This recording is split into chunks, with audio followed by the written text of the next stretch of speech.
Hi, magandang araw po sa inyong lahat for our first reading of the day. Tingnan po natin kung ano po ang makikita natin sa araw na ito for your first reading for the day today. Yan.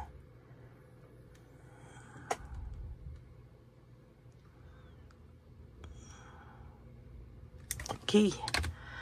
Tingnan po natin kung ano makikita natin sa araw na ito. Kamusta po kayo? Sana po ay napanood nyo na po ang first, second, and third reading natin kahapon. Bago po kayo tumuloy dito sa ating first reading ngayon.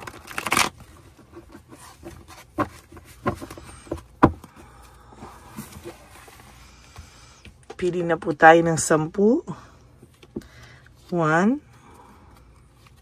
2, 3, 4, 5, 6, 7, 8, 9, and 10.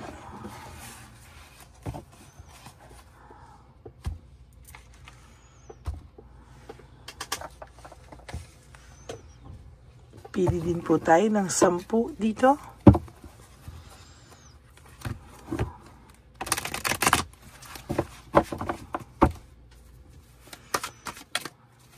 Nalasahin lang po natin mabuti.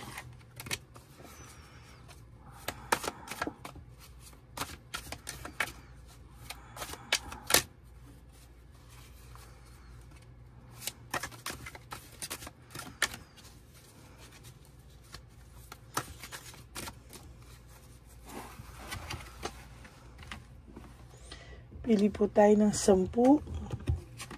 1, 2, 3, 4, 5, 6, 7, 8, 9, and 10.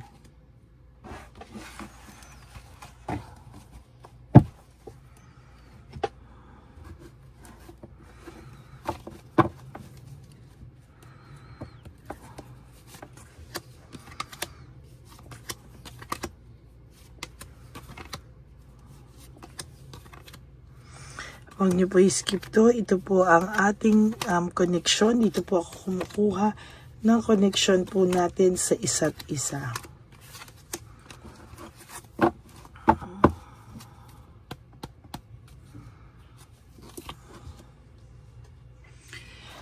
Siya po ay nagkaroon ng ibang karelasyon habang kayo ay kayo pa, no? Kung tutuusin po ay talagang nagkaroon po tayo dito ng hindi kagandahang pagkasabay or pagsasabay. Nagkaroon po talaga tayo ng third party dito, no? At talagang sasabihin ko po sa inyo, medyo masaklap po yung nangyari talaga, no? Na-manipulate po yung kahinaan mo, no? Na-manipulate ka po, ikaw pa po ang lumabas na may kasalanan sa lahat, no? Ang masaklap lang din po dito ay bumaba po yung self-esteem mo, no? Talagang nasaktan ka at talagang kung tutuusin po ay hindi mo po talaga deserve kung ano po ang nangyayari dito, no? Very confused kayo ng tao nyo, ang person nyo, no? Confused po siya. Why? Because ang dami pong nangyayaring kamalasan sa kanya ngayon.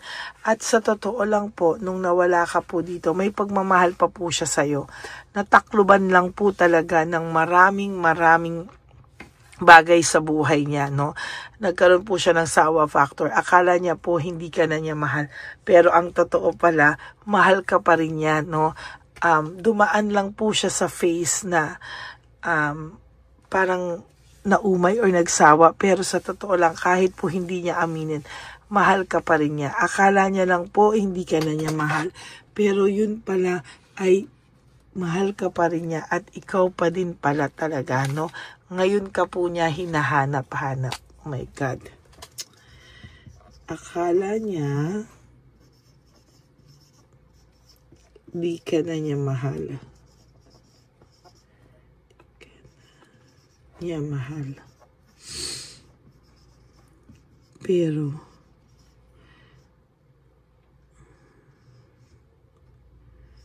naramdaman niya bigla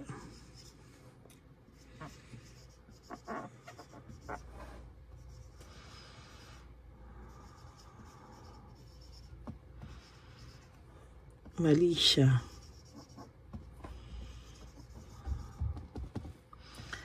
Mahal ka pa rin niya. Kaya po magpapapansin at magpapapansin pa rin sa ito, or titiisin niya po yung pakiramdam niya kasi siya po ang may kasalanan, hindi niya maamin, ano? Akala niya di ka na niya mahal, pero naramdaman niya bigla na mali siya at mahal ka pa rin pala niya. Yun po ang isa sa pinakamasaklap na pakiramdam, yung akala mo hindi mo na siya mahal, yung akala mo ay iba na, no? Ay yung pala ay mahal mo pa rin siya. Natukso lang po ito sa mga makamundong bagay, material na bagay, sex, makabagong pakiramdam, no? Pero sa totoo lang, mahal ka pa rin niya. Nakakaramdam po siya ngayon ng too much loneliness and isolation. Ina-isolate niya po yung sarili niya ngayon dahil hindi niya po alam paano niya po papatawarin ang sarili niya sa pagkakamali niya ito sa buhay niya. Ayan, confused. Lahat po ng lumalabas ngayon is all about confused, no right choice. Alam niyang maling-mali ang pagpili niya sa taong ngayong kinakasama niya. Maling-mali daw po talaga, no? Paano po pa raw po ba siya mapapatawad? Mapapatawad mo pa rin daw po ba siya? Ayan po, forgiveness and recovery. Kaya mo pa rin daw po ba siyang oh my God, forgiveness and recovery, forgiveness and recovery. Gusto niya pa pong mapatawad mo siya, pero hindi niya po alam kung paano. Nawawalan po ito ng lakas ng loob, pero kasalanan niya po kasi, no? Naiisip niya po yung inyong teamwork, yung inyong collaboration, yung inyong pong pagsasama, no? Naiisip niya po yan, and naisip niya po na hindi niya yan naisip nung siya ay paalis, nung siya ay mag-e-enjoy sa buhay niya, na ang pakiramdam niya po is hindi ka na niya kailangan. Pakiramdam niya anytime okay na siya, no? Anytime is feeling niya, ay, okay na ako, hindi ko na to kailangan, gusto ko na ng bagong mundo. Pero ngayon po, ayan, no, ngayon po niya naisip, mali pala, mahal ko pa rin pala siya. Ngayon po siya naglulos, nag-grief, nagsa-self-pity, ngayon pa lang po siya nagmumuktol, ngayon pa lang po siya, hindi niya po maamin sa'yo, pero kahit hindi niya maamin sa'yo, ay ayan po, talagang makikita mo po yung kanyang paghihirap ng kalooban niya. Talagang hindi niya po maikakatuwa, no, na ngayon po ay meron siyang nararamdamang too much emptiness, emotional loss, no. Ang taong pong ito ay nahihirapan. Hindi po niya alam bakit siya nakakaramdam ng too much emptiness. Nakakaramdam po siya ng matinding pagkalungkot sa kanyang buhay, no? Ayan po ang hindi niya, ayan, no, naiisip niya po ngayon yung inyong partnership talaga, unity, collaboration, partnership, yung inyong naging magandang samahan. Minsan po kasi kahit anong sabihin mo, no, hindi po maaalis yung magandang pinagsamahan nyo. It will always retain sa isip ng taong ginawan mo ng mabuti, no? Peace of mind, ano, sa taong ito, no, nakakaramdam po siya ng peace of mind, no. Yun po ang pinapakita niya, hindi po na meron siyang peace of mind, na okay na siya, pero the truth is wala po siyang peace of mind na nararamdaman, no. Hindi po siya nakakaramdam ng peace of mind, at yun po yung nakikita niya sa iyo, na parang ikaw ay may peace of mind na parang ikaw ay okay na nang wala siya. Yun po ang hindi niya matanggap, at yun po yung ayaw niya, sa totoo lang, no. Nadi-discourage po siya ngayon, no. Nadi-discourage siya ngayon kasi pakiramdam niya po ay okay ka na nang wala siya, no. Pakiramdam niya po anytime na mag-move on ka, siya po ang talo. pag nag-move on ka daw po, talo na siya at hindi niya po kakayanin na mag-move on ka from him or from her. Ayan talagang self-pity, grief, forgiveness, lahat po ng teamwork or partnership. Talagang pare-pareho lang po talaga yung ating baraha, yung mga nabunot ko. Talagang whether you like it or not, nagko-connect po yung two different cards, no? Parang pareho po yung mga nabubunot natin. Why? Because of your energy. Yan po yung energy nyo, coldness, no?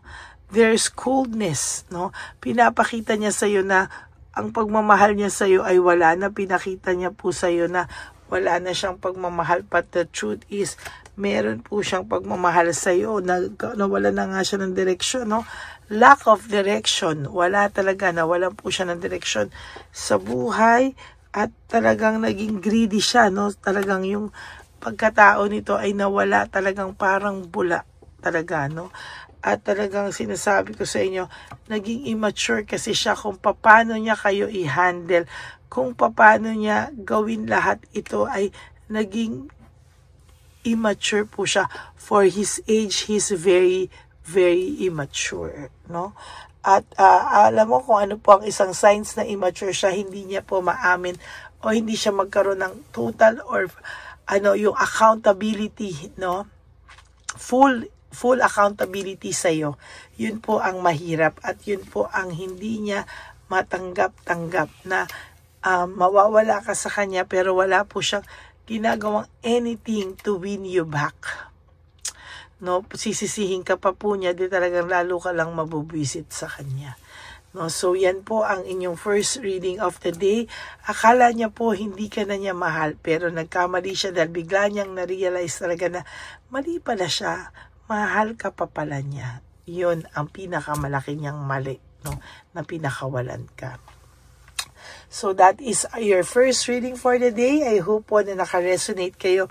And if you do, can you please give me a like and comment down below para po makita natin kung ano naman po ang inyong mga reaction. And for those of you who would like to have a private reading with me, you can message me po at Ladyly Elena. That's Ladyly Elena. Nasa dulo po yan ng ating video. Diyan nyo lang po ako makokontak. That's my only official and legit FB account. Yan. Maraming salamat po sa inyong lahat. And for those of you po na gusto nyong makita kung ano po yung fake account ng Lady Elena, nilabas ko din po yan dyan. And I hope po na ilabas ko po yan dyan. And sa nakikita ko po talaga ay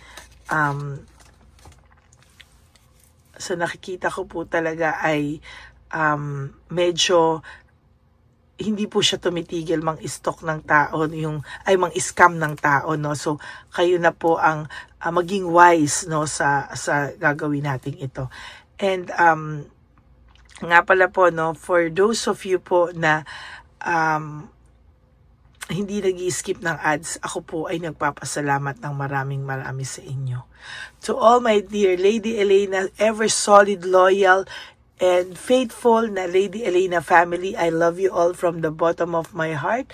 Mahal na mahal ko po kayong lahat. And I do hope po na talagang maging masaya na po kayo sa inyong buhay. Kaya ang sinasabi ko nga po sa inyo is, you have to live one day at a time, no? Do 3 things that will make you happy for the day. And I love you so much po, no? At mahalin nyo din po sana ang inyong mga sarili. Because life is too short, don't make it shorter by stressing yourself from all the pains and heartaches na binigay sa inyo ng kahapon. Just surrender everything to the divine universe and just let go and let God write your life and love story. I will be back for another set of reading. Huwag po kayong mawawala at huwag po kayong malulungkot. Ako po ay magbabalik. Maraming salamat po. Magandang gabi po ulit sa inyong lahat. Ako po ay muling nagpapaalala sa inyo na mayroon pong lumalabas sa FB at Messenger account na fake account po, no, nang hihingi po ng $25 through PayPal at hindi po yan totoo. Huwag po kayong maniwala dyan. At pag sinabi mo po na gusto ko pong marinig ang boses nyo or makita kayo, ang sasabihin po ay magbibigay kami ng link. Buksan mo yan at pagkatapos ay makikita mo ako. Huwag po kayong maniniwala dahil yan po ay hindi totoo. Yan po ay isang malaking scam na pag binuksan nyo po ay mahahack po lahat-lahat sa inyo. Mahahack po ang inyong mga personal details. Lahat ay mahahack. Ako po ay nalulungkot na ito po ay nangyari, ngunit sa talagang may mga tao pong masasama at may mga tao po talagang hindi makatiis na hindi gumawa ng masama sa ibang tao. Pero maging aware po sana kayo, tulungan niyo po ako, i-report po natin yung fake na yan at sa FB para siya po ay mawala na at wala na po siyang mabiktima pa. No? Nandyan po lahat ng details at maraming salamat po sa inyong lahat. Maraming salamat po sa inyong lahat at mag-iingat po kayo.